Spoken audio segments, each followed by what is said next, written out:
खामनाई के जनाजे का सबसे बड़ा राज, हर वफद के लिए अलग आयत। आखिर क्यों पाकिस्तानी वफद आया तो ये आयत क्यों पढ़ी गई? नाज़रीन, क्या वाकई आयतुल्लाह खामनाई के जनाजे में आने वाले हर वफद के लिए अलग अलग कुरानी आयत मुंतखब की गयी? क्या ये महज एक मजहबी तकरीब थी या फिर दुनिया के सामने दिए जाने वाले ऐसे सिफारती इशारे जिन्हें सिर्फ समझने वाले ही समझ सकते थे? और अगर ऐसा था तो फिर सऊदी अरब, कतर, तुर्की, पाकिस्तान, हमास और हिजबुल्लाह के वफूद के लिए मुख्तलिफ आयत क्यों पढ़ी गयी? आज हम आपको ईरान की तारीख के शायद सबसे बड़े और सबसे ज्यादा ज़ेरे बहस जनाजे के अंदर लेकर चलेंगे, जहां ताबूत के इर्द गिर्द सिर्फ सोग नहीं था बल्कि सियासत, सिफारतकारी और ताकत के पैगामात भी गर्दिश कर रहे थे। दोस्तों, तेहरान में ईरान के साबिक रहबर आला आयतुल्लाह खामनाई के सफर आखिरत की तकरीबात जारी हैं। लाखों अफराद सड़कों पर मौजूद हैं। कुछ रिपोर्ट्स के मुताबिक 2 करोड़ से जायद लोग इस वक्त सड़कों पर मौजूद हैं, जबकि दुनिया भर से सरकारी वफूद ईरान पहुंचे हुए हैं। लेकिन इस पूरे मंजरनामे में एक ऐसी चीज ने सोशल मीडिया पर तूफान खड़ा कर दिया जिस पर शायद इब्तदा में किसी ने तवज्जो नहीं दी थी। वो थी कुरानी आयत। जी हाँ,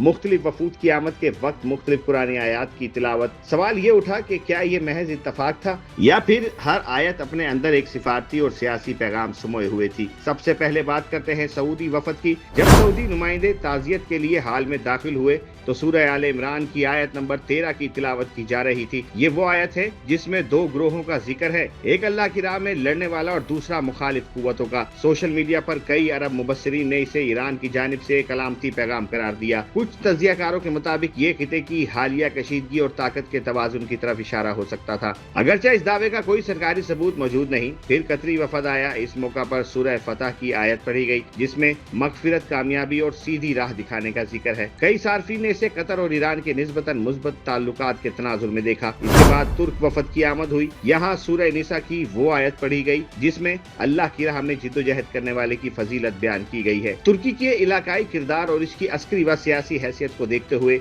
बाद मुबस्सिरीन ने इस इंतखाब को भी मानी खेज करार दिया। मगर असल बहस इस वक्त शुरू हुई जब हमास और हिजबुल्लाह के वफूद पहुंचे। हमास के वफद के लिए सूरह अहज़ाब की आयत नंबर 23 पढ़ी गई। ये वो मशहूर आयत है जिसमें इन लोगों का जिक्र है जो अपने अहद पर कायम रहे और बाज अब भी इंतजार कर रहे हैं। जबकि हिजबुल्लाह की वफद की आमद पर सूरह अल माइदा की आयत नंबर 56 की तिलावत हुई जिसमें हिजबुल्लाह यानी अल्लाह की जमात के गालिब आने का जिक्र मौजूद है। यहाँ सोशल मीडिया तकरीबन फट पड़ा। लोग सवाल करने लगे कि क्या ये सब वाकई इत्तफाकन हो सकता है या फिर हर वफद के लिए आयत सोच समझ कर मुंतखब की गई थी। अब आते हैं पाकिस्तान की तरफ। पाकिस्तानी वफद जिसकी क़यादत वजीर आज़म शहबाज शरीफ कर रहे थे और जिसमें फील्ड मार्शल आसिम मुनीर समेत आला शख्सियात शामिल थी, जब ताज़ियत के लिए हाल में दाखिल हुआ तो मुतअद्दिद मुबस्सिरीन के मुताबिक सूरह अल इसरार की आयत 80 की तिलावत की गई। ये वो दुआ है जिसमें सच्चाई, इज्जत और खुदाई मदद की दरख्वास्त की जाती है। कई तज्जियाकारों का ख्याल है कि अगर वाकई यही आयत पढ़ी गई थी तो ये पाकिस्तान और ईरान के ताल्लुकात, हालिया सिफारती ताउन और दोनों ममालिक के दरमियान एतमाद की अलामत हो सकती है। ताहम ये महज तज्जिया है और इसकी सरकारी तस्दीक मौजूद नहीं। लेकिन दूसरी जानिब एक मौक़िफ़ भी मौजूद है। कई ईरानी और अरब मुबस्सिरीन का कहना है कि ये तमाम तशरीहात महज कयास आराइयां हैं। इनके मुताबिक जनाजे की तकरीब के दौरान मुसलसल कुरान ख्वानी जारी थी और मुख्तलिफ औकात में मुख्तलिफ आयत पढ़ी जा रही थी। लिहाजा किसी खास वफद के साथ किसी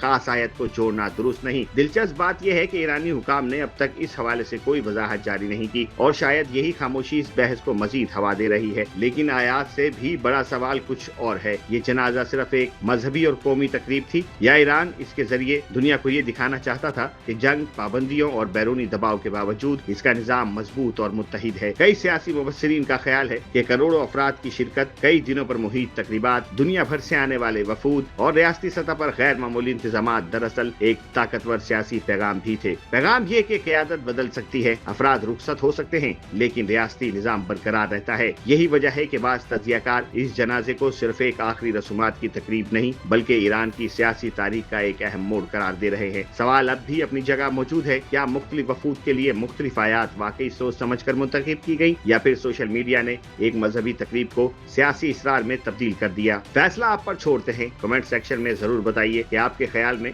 ये महज इत्तफाक था या एक खामोश सिफारती जुबान। अगर आपको ये तहकीकी वीडियो पसंद आई हो तो वीडियो को लाइक करें, चैनल को सब्सक्राइब करें और बेल आइकॉन जरूर दबाएं।